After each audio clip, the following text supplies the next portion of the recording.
this, and we're going to jump into material here today. So we'll finish up. Last week we didn't quite get through everything. So where were we at? Here we are. There. So we ended with this critical value approach, right? So we were doing hypothesis testing. We assumed the mean was a certain value, and then we found a sample. The sample mean deviated from that for a little bit, right? And also, for those of you coming in late, I don't want to, but I want to reward people for who are here, but I don't want to leave it open too late. So just getting here, I have a little in-class quiz on Canvas. Log on real fast. Close in the next couple minutes. And just get the credit for participation points for today. But we left off with this critical value approach. Okay. We can also use something called the p-value approach. So we have this sample mean deviates from what we assume to be true, but does it deviate enough for us to be able to reject that assumption? So we're going to jump right to the dot cam here. There we go. And what we're going to do is, okay, look. We've got this variable. We assumed this was the population mean. We saw something that deviated from that. So I think I was calling it y bar, right? This random variable y that we sampled to the on mean.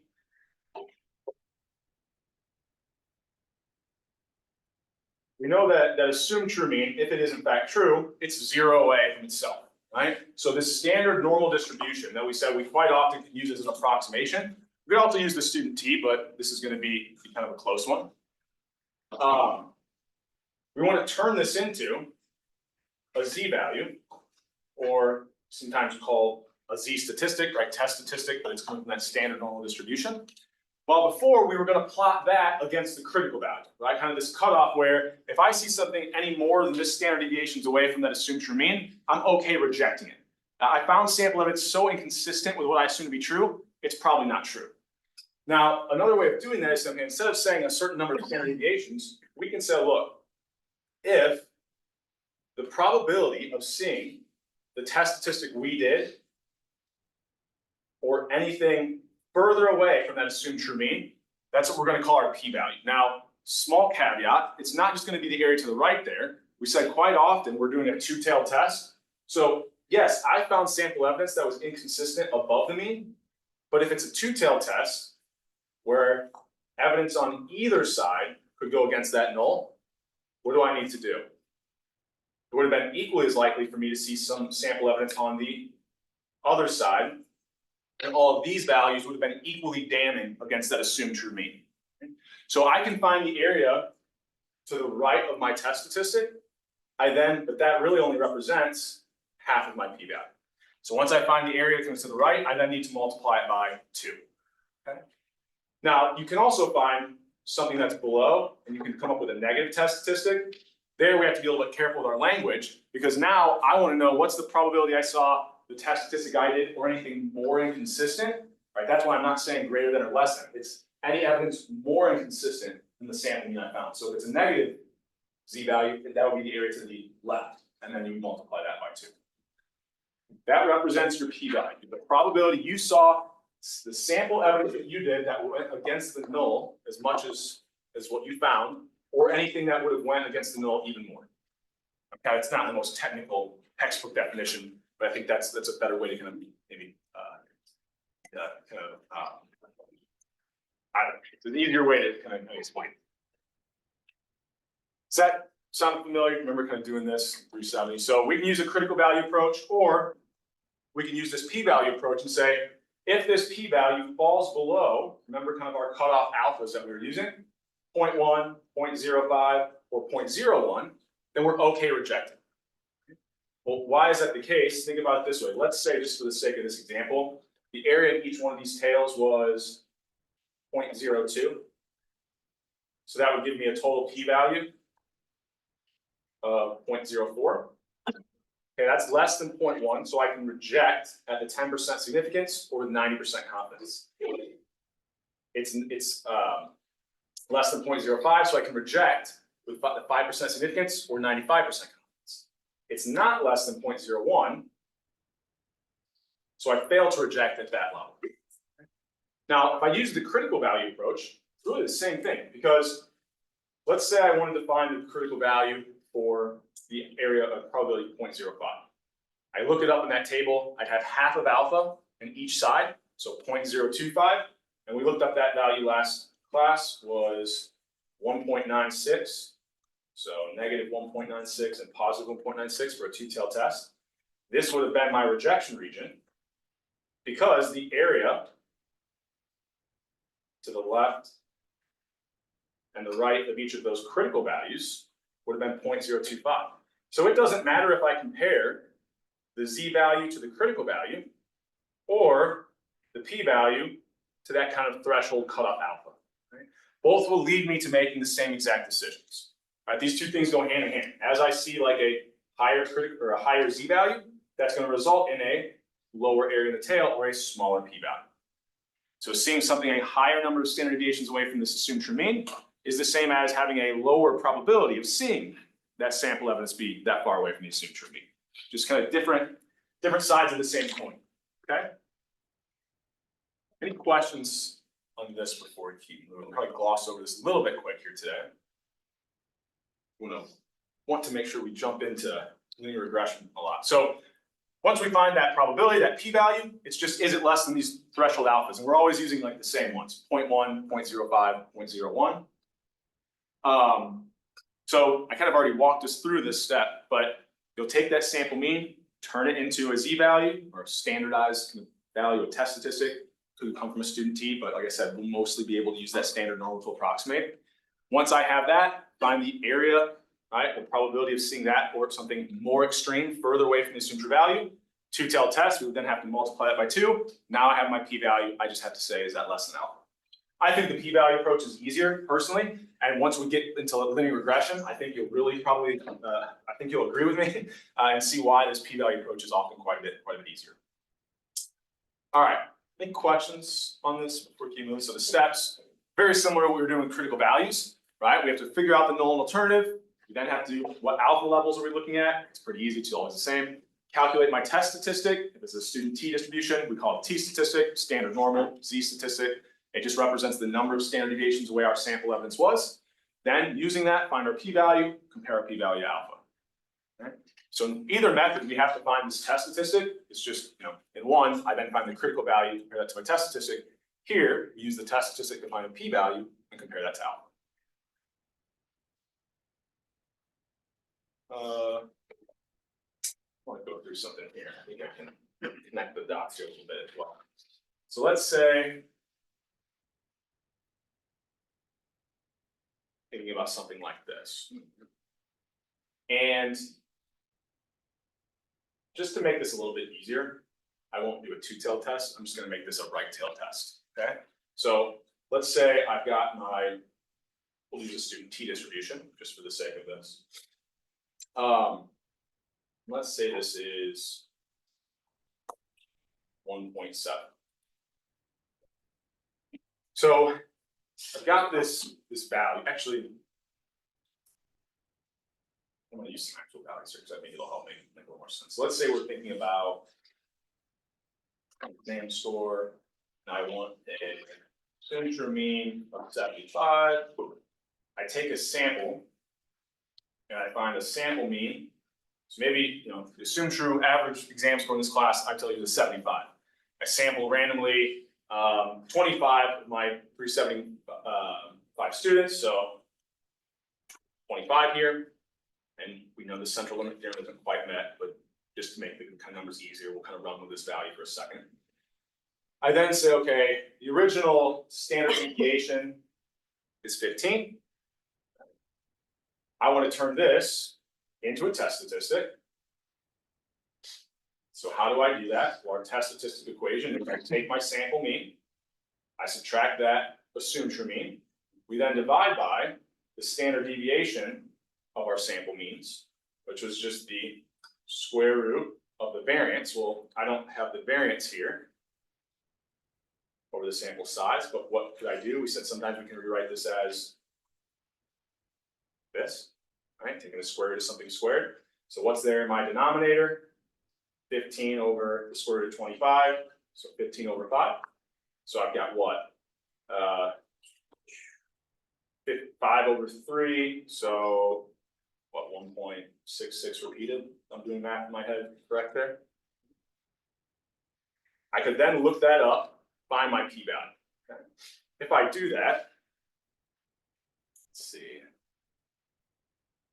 Got these tables here, so we can actually put a number to this, so I'm not just trying to do this for them here. I think it's going to be around 0.05. So negative 1.6, 0.0485. Okay. So I looked it up on the back end, so 0.0485. So notice, if I'm using the p-value approach, let's say we're looking at the 5% significance level. Can I reject? Yes. Right, my p-value is just below that. Now, if I also look at the critical value that goes with 0.05, I believe it's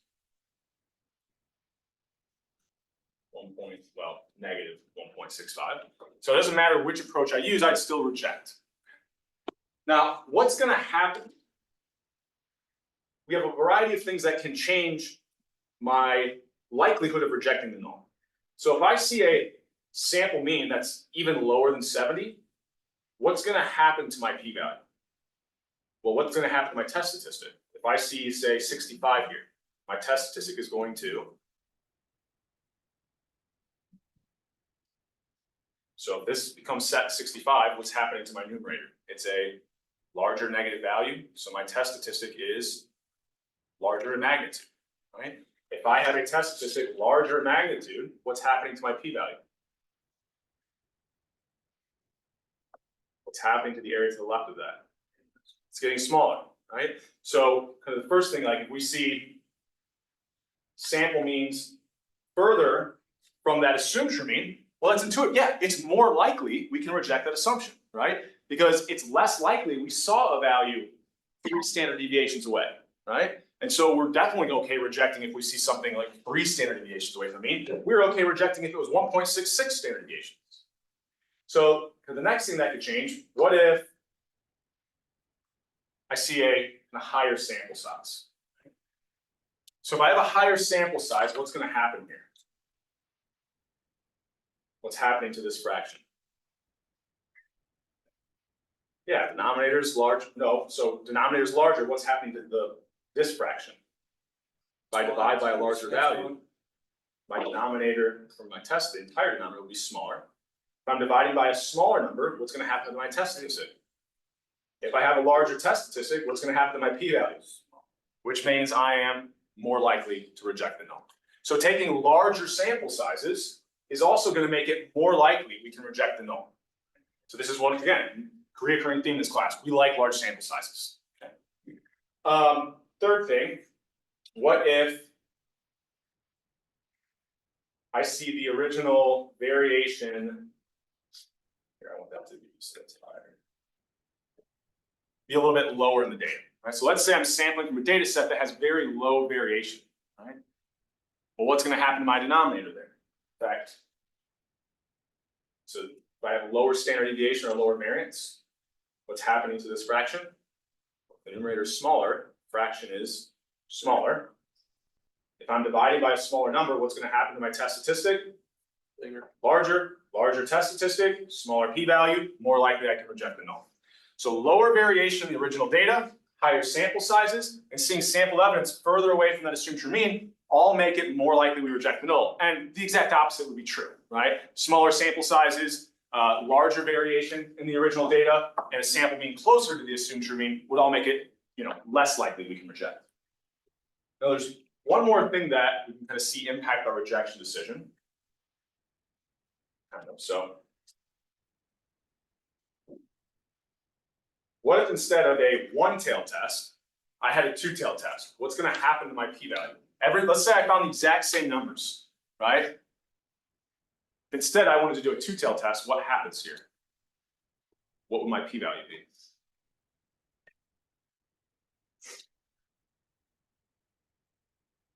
So it was a one-tailed test. Our p-value was 0.0485.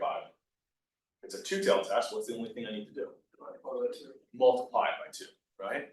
If I'm finding the critical values, I would have taken alpha and divided it by 2 to get my critical values. So that area to the left of my test statistic for a two-tailed test, it would have been equally as likely for me to find sample evidence that was inconsistent with this, but on the other side of the distribution. So here, now for a two-tailed test, the probability I saw evidence that was inconsistent with the assumed true mean, right? It was equally as likely for me to have seen. I only took one sample, but it would have been equally as likely for me to see evidence that went against it on the other side. So what's going to happen to my p-value? It's going to become larger, right? So we're thinking about which of these makes it harder for me to reject the null. Well, here, making this a two-tailed test, the p-value is going to be larger. It's harder for me to reject the null, right? Less likely. So it's easier to reject the null for a one-tailed test compared to a two. That doesn't necessarily mean we should always choose a one-tailed test. I'm just kind of pointing out these differences, okay? Any questions on this before we keep moving? So I will post that quiz after class today that I was going to post it the last Thursday because I got a little material we didn't quite get to. This might be something that's I created kind of a question out of knowing these four things, okay? All right, so here, I'll go through this kind of quick because I'm not going to really ask a bunch of questions on this, but I do think it's worth at least discussing. So when we make these rejection decisions for our null hypothesis, we can make errors, right? So type 1 error is going to be when we reject the null hypothesis, even though we shouldn't have. So you can kind of think about it when I was looking at that distribution, even if the assumed true mean does in fact end up being true. So let's say we take this sample and then after the fact, so okay, we rejected this assumed true mean. Then somehow a week later, we get the actual population data and we're like, oh, the true mean actually was 75. We made a type 1 error. We rejected that null even though we shouldn't have. Well, that can happen, right? Anything in this range, right? Any value in this range, we would have been rejecting the null, even though the null was in fact true.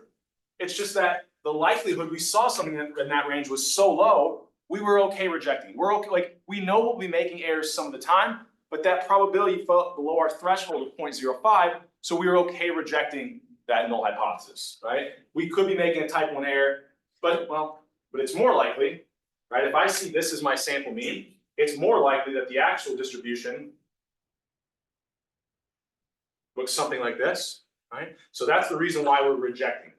But if it ends up, the assumed true value was the true value, we can't make these type 1 errors, right? So when we set that alpha threshold, I think I've got it here, do I? Yeah. Well, I think it's on another slide. There we go. When we set that alpha threshold, that is essentially how many type 1 errors we're going to be making, right? Or the proportion of type 1 errors that we're going to be making. So we also have type 2 errors, right? That's where I failed to reject the null even though I should have, right? So maybe in my example, maybe I didn't see 70, maybe I saw 72. Well, that wouldn't have been inconsistent enough to reject the null. And then I find this population data and maybe I see, oh yeah, actually it wasn't 75, wasn't the mean, it was 72. I made a type 2 error. I failed to reject the null even though I should have. And then the other combinations of the two, right, end up being the right decision. The null hypothesis ends up being true, I should not be rejecting it. If it ends up being false, I make the correct decision when I do reject it. So we've got these type 1, type 2 errors. They'll pop up a little bit later on in class, but the idea of a type 1 error is I reject when I shouldn't be. Type 2 error, I failed to reject when I should have been. So I always kind of like these ones, right? Type 1 error. If we assume that someone's not pregnant, that's a null hypothesis. Oh, we reject that null, even though clearly the null hypothesis is true. Here, we're failing to reject the null hypothesis, even though very clearly the null hypothesis is not true, right? The person is not pregnant. Well, double negative there, but yeah. Stupid example, but so we'll use this kind of later on. I'm not going to dive too deep into it now. I just know that this terminology of type 1 error, it's synonymous with this alpha significance level we're choosing. That's really what I want to get at here. Okay? So I'll gloss over this because we won't dive into type 2 error too much. But in general, larger sample sizes and higher kind of significance levels makes it less likely to make type 2 errors. So once again, reoccurring theme, we can reduce type 2 errors if we have larger sample sizes. So last thing I want to kind of touch on, and before we jump into linear regression, is this idea of confidence intervals. So a confidence interval is just going to be based off of our sample data.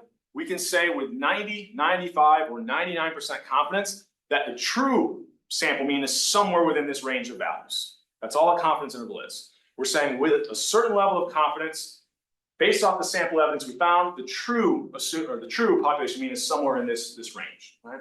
So let's say we want to do a 95% confidence interval, or this significance level there would be 5%.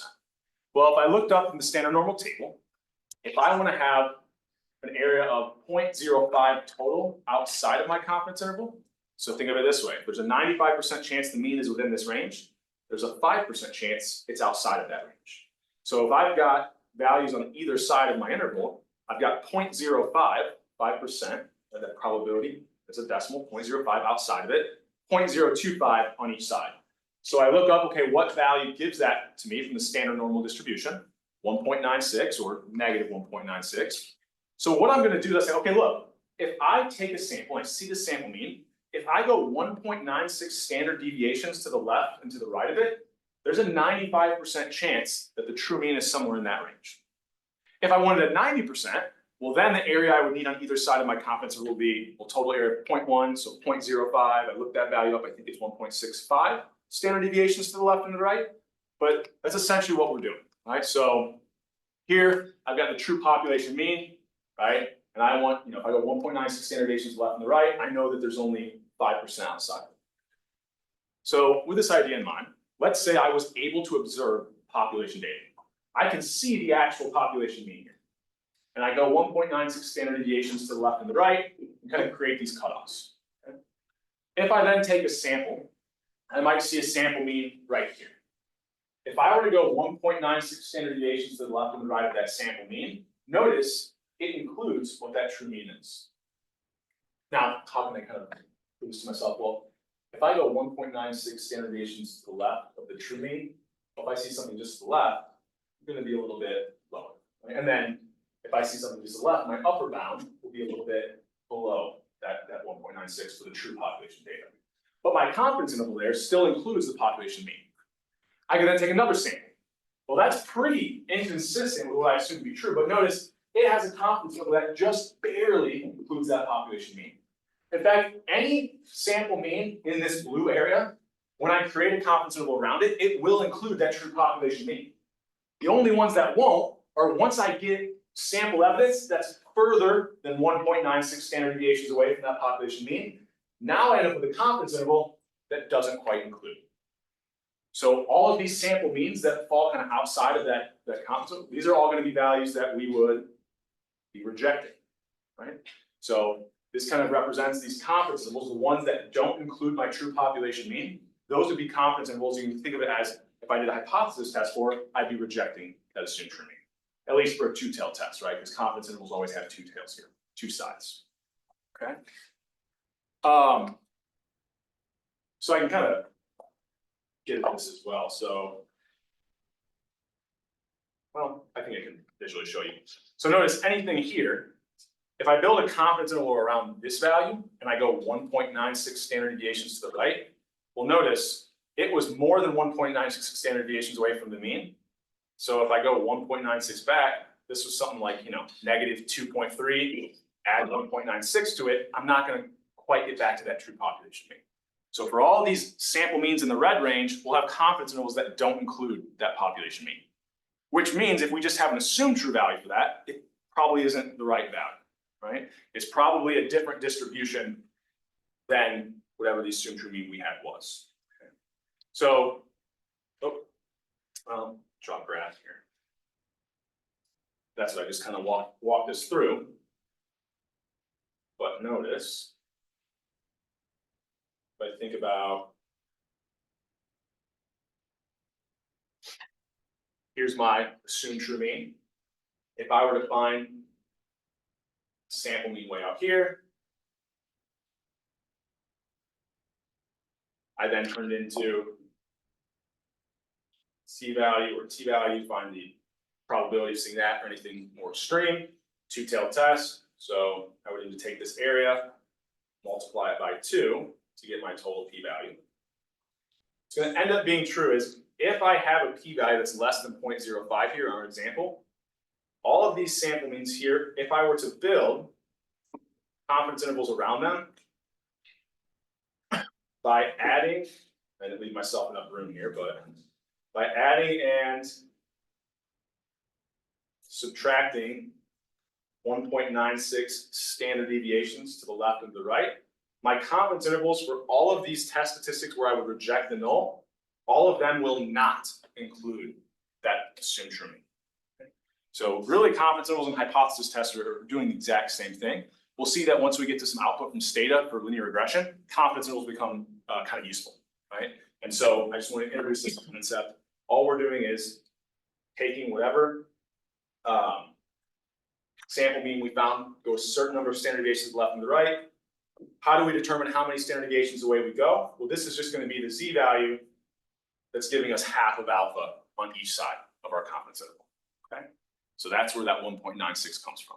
So the typical values we'll always see for confidence intervals: 90, 95, 99% confidence. Alphas of 0.1, 0.05, 0.01.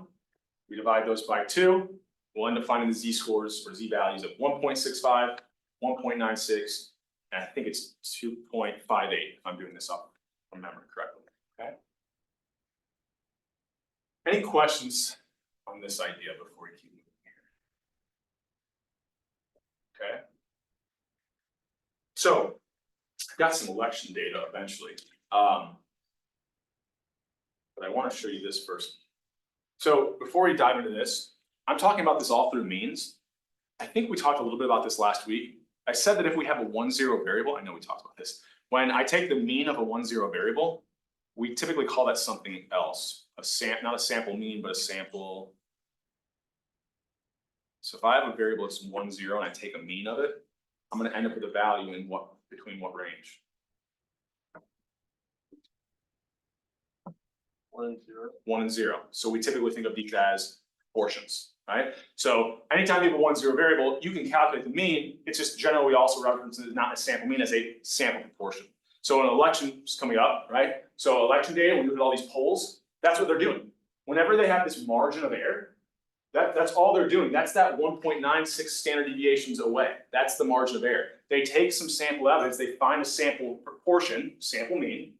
They then go a certain amount to the left and the right. Usually they'll say plus or minus, 2.3% or something.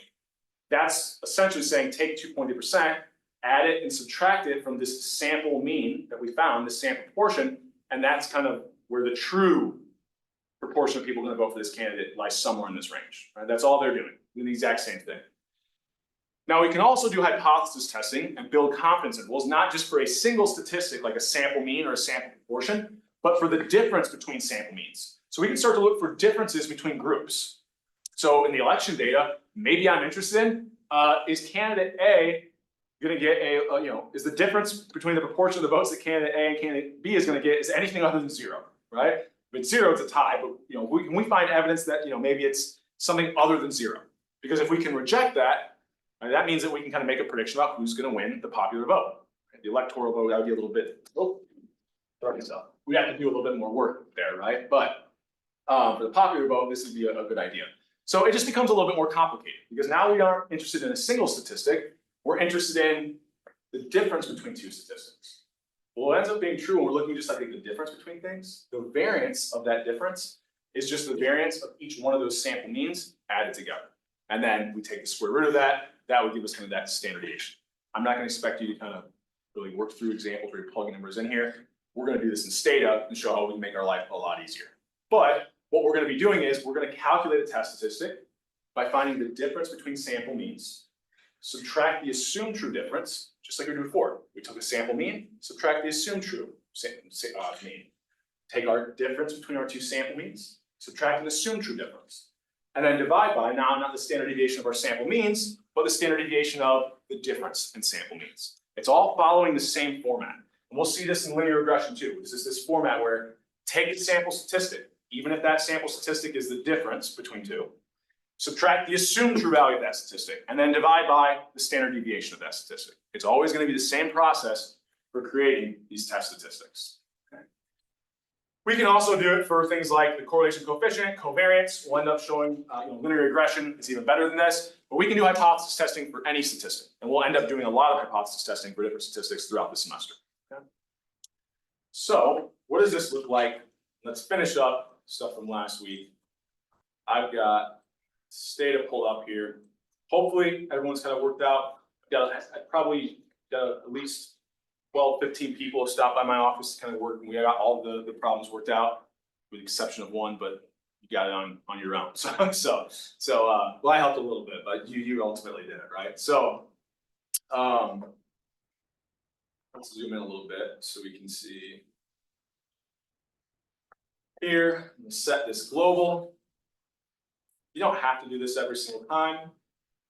If you want, you could just go to File and import this data file of election data that we, I'm just being in a different location, so I'll show it to you since I can't remember what folder I have it in. So it's an Excel spreadsheet.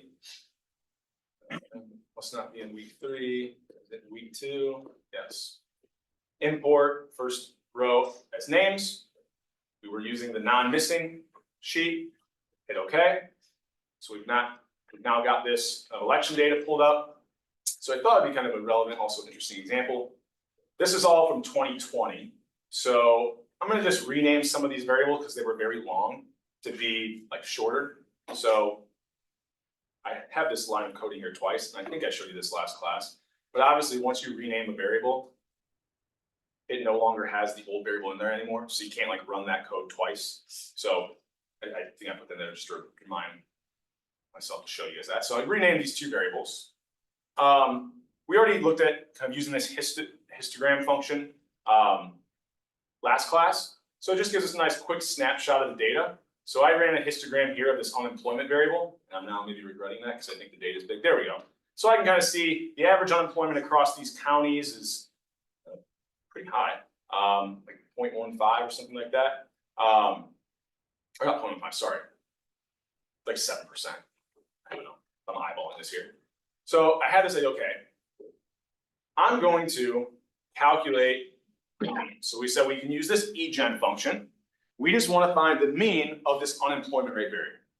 Once I do that, I'm going to create what we call an indicator or a dummy variable using the gen command that says create this new variable that's a 1 if this statement within the parentheses is true. What is the statement? Well, is the unemployment rate in that county greater than this mean that we calculated? So we're going to run both these lines of code at once. We now have, for every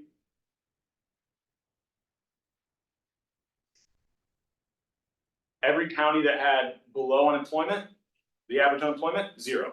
Above the average unemployment, there's a 1 now for this variable. So we can look at kind of the breakdown. We did some of this conditional mean stuff. I'm going to skip through all of this just as a reminder. Or actually, I'll just run all this code because if I recall, we did all this last class. So creating these indicator variables. I think we went and did high white, high population. Yeah, we were looking at like the differences in Trump counties that vote for Trump. So we're going to go down here because the one thing we didn't do, right, is so that was all this idea of like conditional means, right? We were looking at, what's the conditional mean proportion of people going to vote for Trump if it's a high unemployment or high proportion white. Is this ringing a bell? We did this last week. So this code that we didn't get to is this t-test. So what we can do here is, okay, look, if I want to take a variable and I have this idea that maybe for these low unemployment rate counties, maybe there's a difference between the proportion that are going to vote for Trump in the counties that have, did I say low unemployment, and those that don't. So if I have a 1-0 variable, I can use this t-test command, and it will essentially do all the work for me. It will take this Trump 2020 variable. It will go through. It'll take group 1 as all of the counties that have low unemployment, calculate the sample mean unemployment for those, or proportion voting for Trump from those counties. It'll then treat the other group, group 2, every county that had a 0 for low unemployment, calculate the sample mean proportion of people voting for Trump in those counties. It'll take a difference between those two. Now, the assumed true difference is always defaulted to 0, and that is really intuitive and usually is what we want, because we just want to know, is there a difference between these two groups? It'll then calculate the variances for both those groups, the sample sizes for both those groups, calculate your test statistic, spit out at you your p-value for a two-tailed test.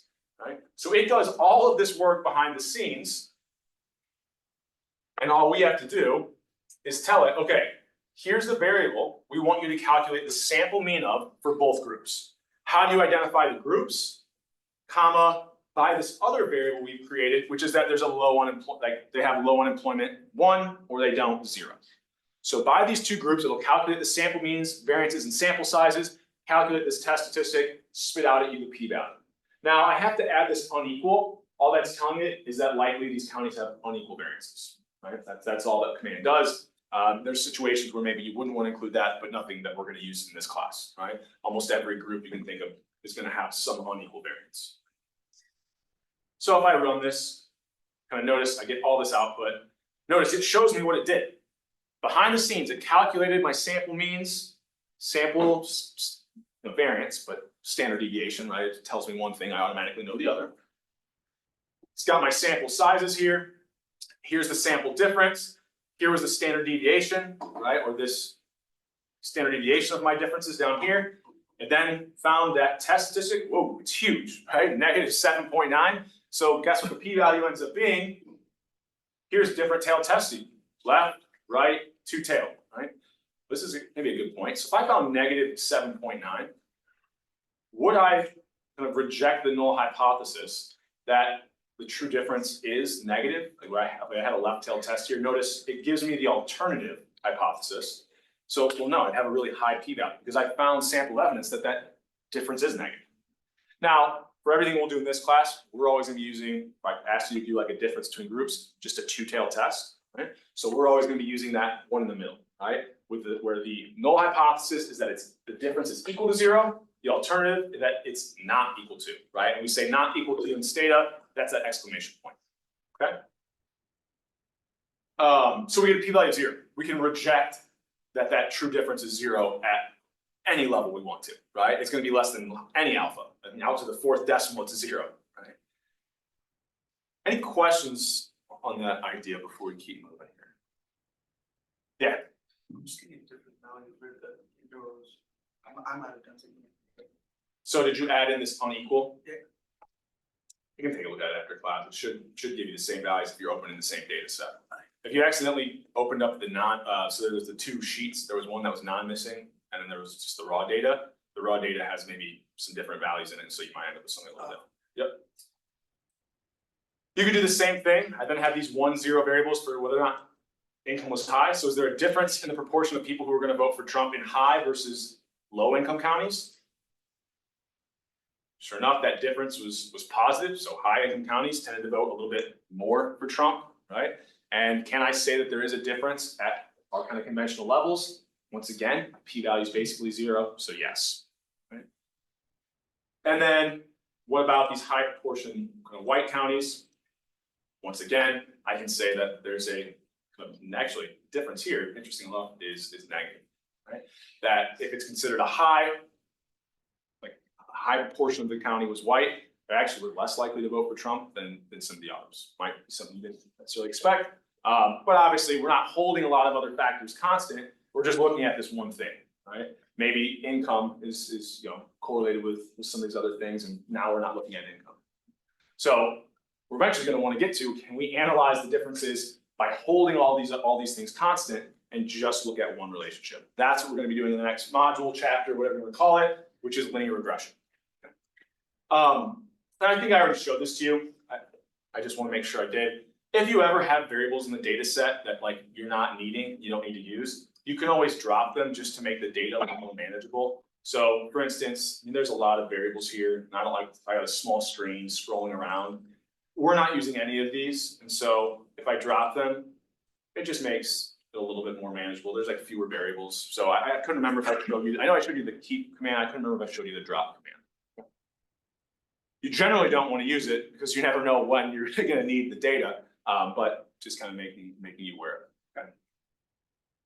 It's also a good command if I make a mistake. So let's say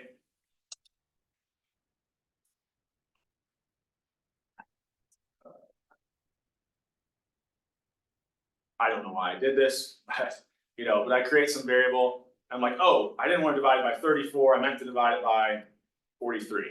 Well, I can't generate it again. So if I try to generate it again, it doesn't work. Now, I can use a command which is replace, right? And that will work. But sometimes, like, it's just as easy, instead of replacing it, maybe I didn't even need to create that variable. So if I created it and I no longer, I'm like, oh, I didn't actually need that, I can always just drop it. I want to select this. All right, so just, I don't know, as you're just kind of working with data, these commands will become a little more useful. All right, any questions over this before we jump into linear regression here today?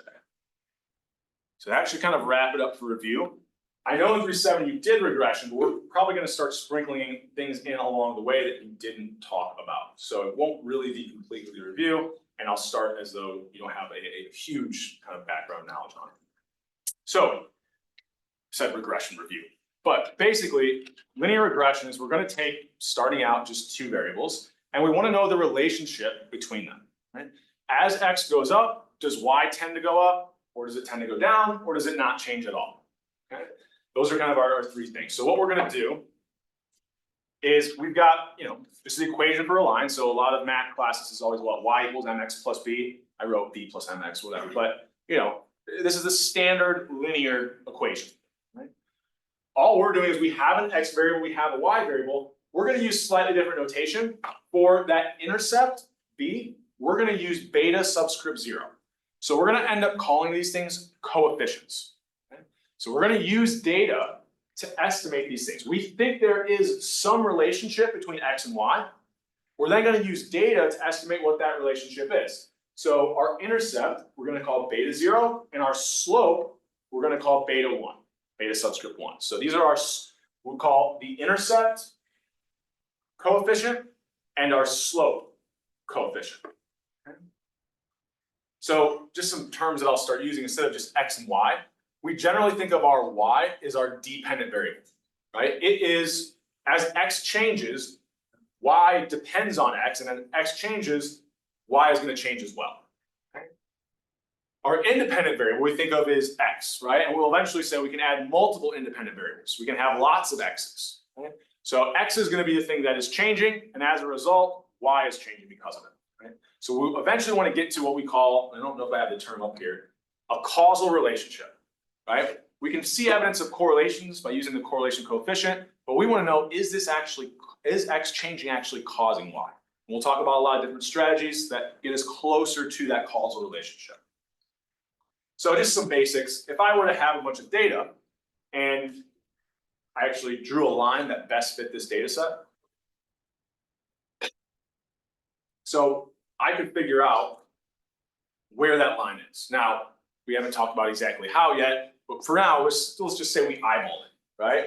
So I draw a line that kind of best fits this data. It looks like there's a negative relationship between x and y here, right? I can figure out what the intercept is, right? That's going to be my intercept coefficient beta 0. And then hopefully for a line, we're all comfortable calculating a slope. It's just the change in y over the change in x, right? That sounds simple, but I teach the B251. It's not always obvious to everyone. So we've got our slope and our intercept we can get from this line of best fit. How are we coming up with this line of best fit? Well, I could think of here would be one where I have no relationship from this line of best fit. Here's a positive one, negative, right? We'll eventually talk about, we don't have to just keep this line of best fit linear.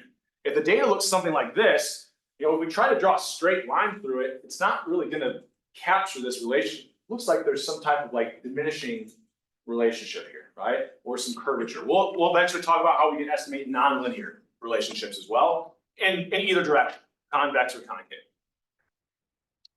So, what are we doing here? I'm going to set us up, and I'll show you some equations. Oh, I also put up all these equations that I'm starting to show you. I put up a formula sheet under the files tab. It'll be the actual formula sheet you have for the midterm. So there's going to be stuff on there that doesn't make sense to you yet, but you'll see a lot of the equations that you'll kind of need will be there on that formula sheet. And then, like I said, it's under the files tab on Canvas. So here I've got, let's say this is I plot my data set, right? Every single observation I plot it. I then come up with, a line of best fit. Right? So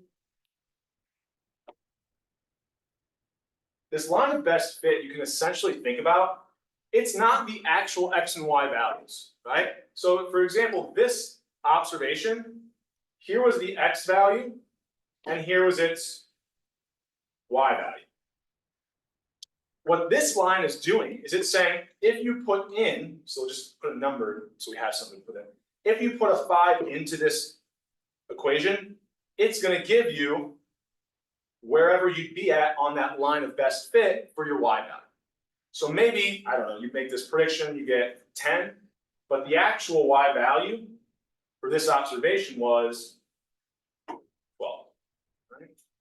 We would say, you can think of then, this line represents, and we'll call it Y hat, or our predicted Y values. So for all these different values for X, our line of best fit is going to give us what the predicted Y value would be. Well, when we look at the actual data points, it might be that the actual Y value is different than the predicted Y value. So the difference between our actual Y value and our predicted Y value, we're going to call this kind of our error, right? Or epsilon. So this is the error that we're making. Here, the error that we were making, right, was a little bit, the prediction was a little bit too low, right? So we have kind of an error term here of what? -2, right? Our prediction was a little bit too low. But then for any other observation, maybe our predicted Y value and the actual Y value, here our error term, right? Our prediction was a little bit too high. So Y minus the prediction here. The actual Y was a little bit lower than the predicted Y. So we kind of have this negative error term. So for every single observation that exists in the data, we have some errors, right? Well, why do we say this line of best fit? What happens if I drew it way out here? What's going to be true about all my errors? My line's way over here, and I try to make these predicted Y values. What's true about the actual Y values? I'm making big errors, right? The whole point of drawing this line of best fit was we were trying to make the smallest amount of errors possible. We were trying to get that line to best fit the actual data. So the mathematical process that is going to do this for us is, well, I have to come here, I already told you this, but we're going to come up with these predicted Y values, right? Now they can vary from the actual Y values. We call that the error term, right? This is all the stuff that we just went through, but on the slides, just for you can go back and revisit it. The book, I think, does call this error term U. I don't know why, because most econometrics books usually use epsilon to represent the error. So don't get confused with that. I'll always kind of use epsilon to represent the error term, because some of the topics we talk about later on, we use U to represent something else. So for us, we're going to kind of write it as epsilon, right? So I already kind of went through this, thinking about any one Y value, I might have, an error, right? Where I'm kind of positive, right? That difference between the actual Y and the predicted Y, I was a little bit too low on my prediction. Right? So we can think about epsilon as the difference between the predicted and the actual Y value. And I said, some of them we can be our predictions a little bit too high as well. So how do I find this line that makes the smallest amount of errors? That's essentially what we want to do. We want to find a line that best fits this data such that the errors that we're making are as low as possible. So we're going to have this equation, which is we're not just going to try to minimize the errors, we're going to try to over-penalize bad errors. So what we're going to end up doing is minimizing the sum, so across every observation, of the errors that our predictions are making, and this difference between our predicted and our actual Y value, but squared, right? Those errors squared. So what that does, kind of like the variance, if I make a really big error, so 1 squared is still 1, 2 squared is 4, 3 squared is 9, right? If I'm making really large errors, once I square it, it really over-penalizes that error. So this is kind of, the reason why we're squaring those errors is to make sure we're not making really big errors, like over-penalizing those big errors. Well, we can rewrite epsilon, right? That was just the difference between our Y and our predicted Y value. And once again, this summation sign, we're adding up the errors that we're making across every single observation. So starting with the first, going to the last observation in our sample data, lowercase n. Okay. I can then rewrite that predicted y, because how was I getting those? That was from my linear regression equation, right? So my predicted y was just taking that intercept coefficient plus the slope coefficient times these different values for x. So I've got this equation now. What I'm gonna do, the way I find this line of best fit, is I say, okay, I've got this equation, and I have to choose an intercept and choose a slope so that I minimize the sum of these squared errors, or I minimize this equation. You can go through the actual calculus, right? So I would take a derivative of this function in respect to both the slope and the intercept. Two equations, two unknowns, a little bit of algebra to solve that, right? And I can come up with what those values should be. Now, I make that sound really easy.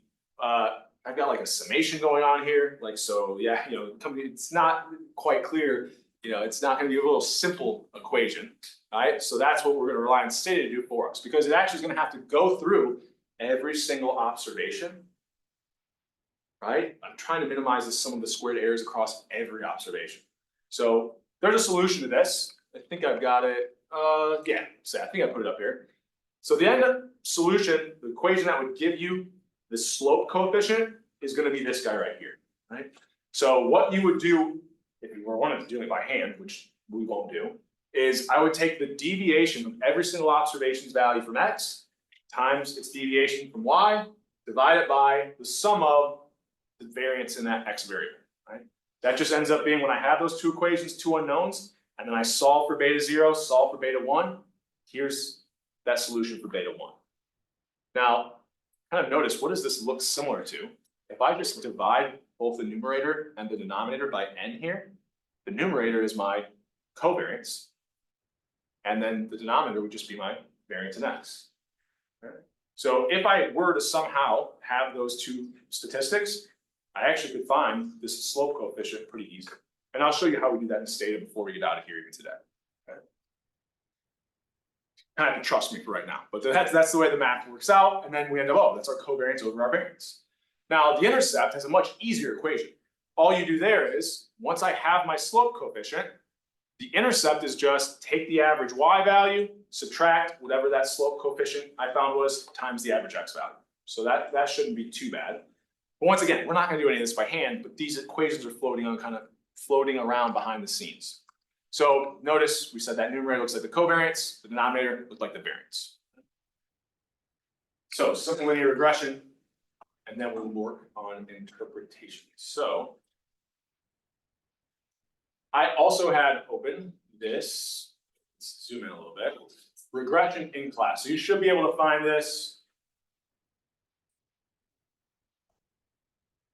Well, it's under the week 3 materials folder, but it's probably easier just to go to the home page and regression in class. And here's the two files that we'll use. So I've got a COVID data set and I've got some birth data. Okay. So download these to your OneDrive, the do file as well. Open up that do file. I think I've got this path set correctly. Once again, even if you didn't want to. Oh, I don't have it set correctly. What does it look like? I'll have to figure it out. So import, I think this one is, oh no, I don't have to import. So I'm now going to make your life a little bit easier. And the files that we'll be using this week are already .dta files. So I can just go, I think I wanted the birth data first. So I'll open that up. Don't save. What's my file path here? Just want to get this correct. Oh, it's because I was working off my laptop last night. This. I wanted to check something. There we go. Now this should, there we go. Now it should be working. So for you, these globals, a lot of the times you guys haven't even made a file. A lot of times it's just your iDrive. That's all you really need for that to set that path variable, right? Now, if you made a folder, then you need to like put whatever the name of the folder is. But a lot of you you'll have a much shorter one than mine. So once we get that, I'm first just going to do kind of this two-way scatter plot, right? So you could do this by going through with statistics. I'm not going to be able to remember exactly where it's at. Yeah. Summary.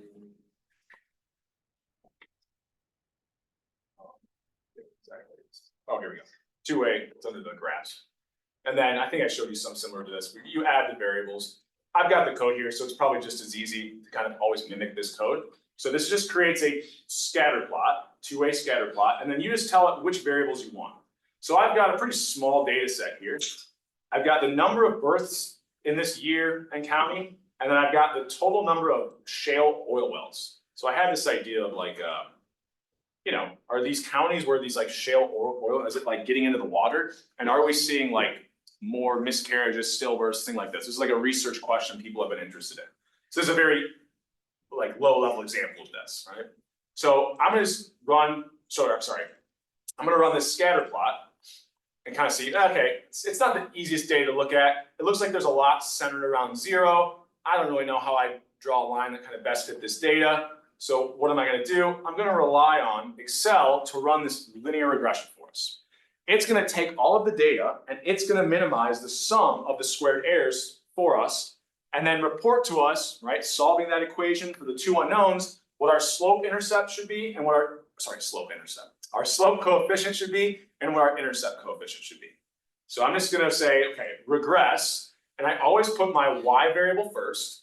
So here I'm thinking about what is the thing that's being impacted? The number of births is being impacted by my x variable, which is the total number of shale oil wells, however you say it, in that county. I think they're mostly in Pittsburgh. So then I hit run here, and it's gonna give me a bunch of statistics, right? So it ran this regression and it said, okay, here's my coefficients. Now it calls the intercept the constant. Those two terms are interchangeable. We'll see different programs use different terminology, but here it's kind of saying this is our constant, but it is also, you know, synonymous with our intercept. So here our intercept coefficient is 6,145, and our slope coefficient is negative 3.9. Okay? So this relationship between the number of oil shale wells or whatever they are, like I said, I think I'm saying it a little out of order, but you get the idea. They're oil wells that are coming from these shale wells. And the number of births, there's a negative relationship. So what is that telling me? As I have more of these oil wells, what's happening to the number of births? They're going down. These are hopefully easy questions. We're gonna get some much harder ones, right? So I've got this negative relationship, right? And that's a quick snapshot, right? So one thing that I wanted to also look at, you can run regressions where you condition on things. So the reason why this might make sense is like, okay, the problem is a lot of these counties, when we look at the data, all have zeros for how many shale wells they have. So I was like, okay, I really want to know, like, does having more of these wells impact births? So I just want to look at the counties that have at least one well. And then I want to estimate the relationship of, okay, now as I have more of these wells, what's happening to birth rates? Because I had so many of those zeros, it might have been kind of muting that relationship. So you can run regressions where you also only want to run it for part of the data. So here I said, I only want to run this regression using the observations where that total shale wells is not equal to 0, right? They at least have to have one well, and I only want to use the counties that have at least one. So now when I run this regression, I find that the effect doesn't look like it's quite as large, right? So maybe there's this idea that just having one might have a large effect, but then having additional ones, not quite as strong of a negative relationship there, right? It was -3 something before, now it's only -2. So you can run these what we call conditional regressions as well, where you're only running the regression using a subset of the data. You can also imagine, what is this? Capitalized. You know, maybe I only want to run this for one of the years. Maybe there was something weird going on with the 2003 data, and so I'm like, okay, I'm only going to run it for 2000. Oh, well, that's kind of weird, right? Now if I only run it for that year, I end up with a positive relationship. So maybe there was some type of policy, right, or regulation that changed from year to year that I haven't been capturing yet, right? This is still a very quick, early snapshot. We're not able to control for a lot of other things yet. Did you have a question? Yeah, if you were to not include two variables, for example, you just put a comma, like exclamation point, 0, comma, exclamation point 1, like for the amount of shale wells, for example? I think that's next week, but yeah, if you want to include multiple variables. So Yeah. let's say I want to predict births, not just from the shale wells, but from other things. No, if you were ignoring like 0s and 1s. Oh, so I could do.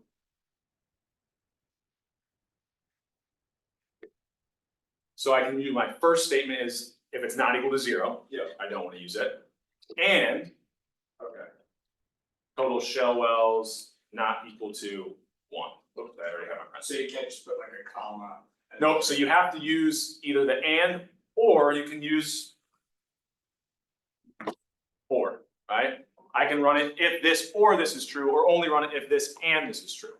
I could also, and then I think for what you're getting at, and it also saves me a lot of code and also made a confusion with the ands and ors.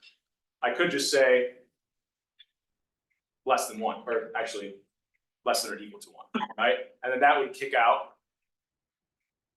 So we'll go up here to notice. So when I was only saying not 0, I had what? 22 observations. Now I've only got, oh wait, what did this? Oh, because I didn't want less than or equal to 1. We were talking about being greater than or equal to 1. Now I've still got 22, so it didn't actually kick out any more. So there must not be any 1s in my data set. It must be a bunch of 0s and then got a bunch of shale wells, right? But yeah, you can run different conditionals on the end there. Does that answer your question? All right, so we have time. Okay, perfect. You know, some other things that I've already kind of mentioned this one, the data or the output tells you the number of observations in this regression that it's using. One thing, sometimes this won't always line up with how many observations, like even if I don't use a condition, so there's 170 observations.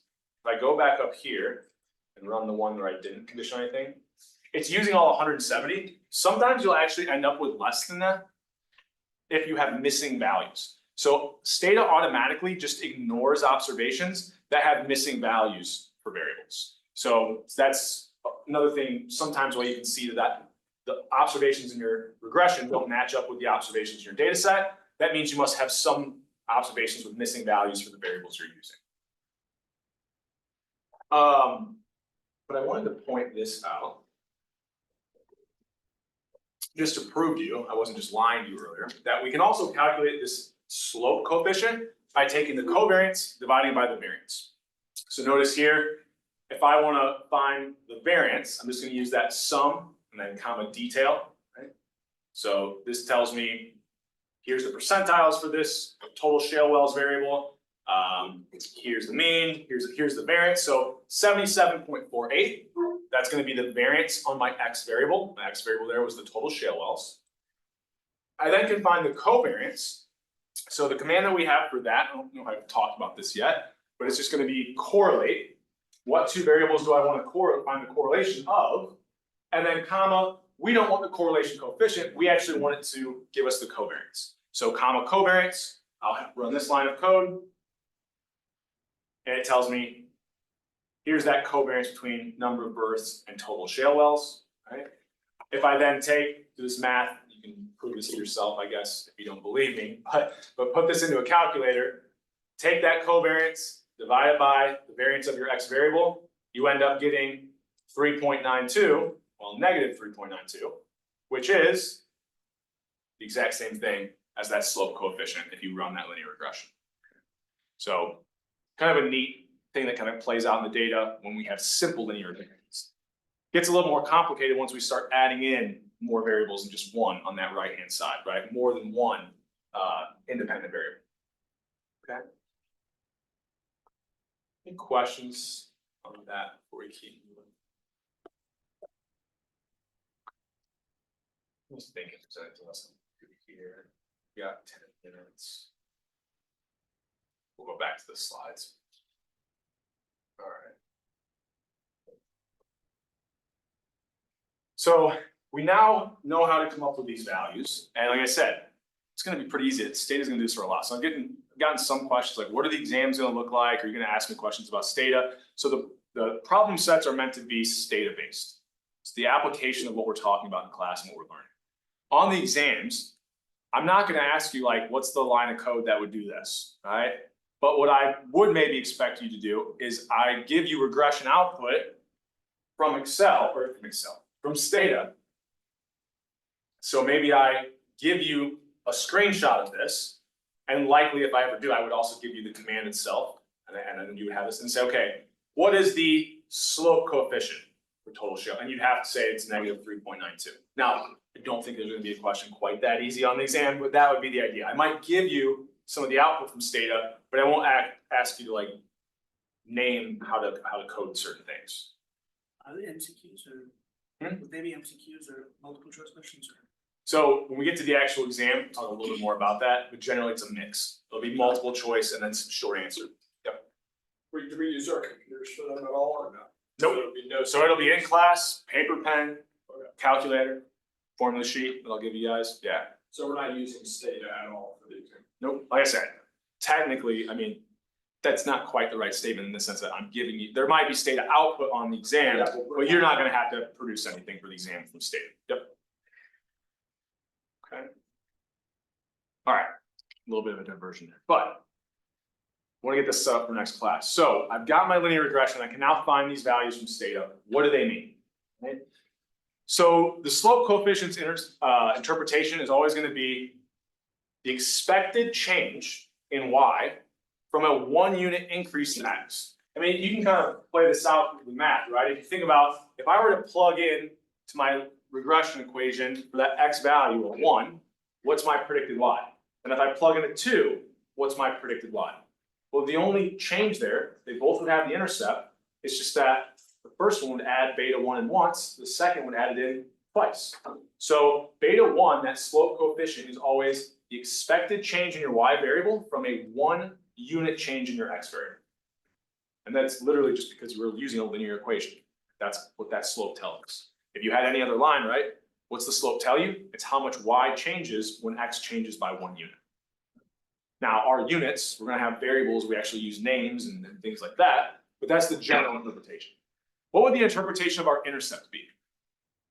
So generally the way that we interpret this intercept is, it's the expected value of y when x is equal to 0. Yep. So when x is 0, the intercept will be our expected value for y. Kind of think about it as like, it's our starting point, right? So I had some data laying around. It was like income data, and then I had like the number of reported days of marijuana usage.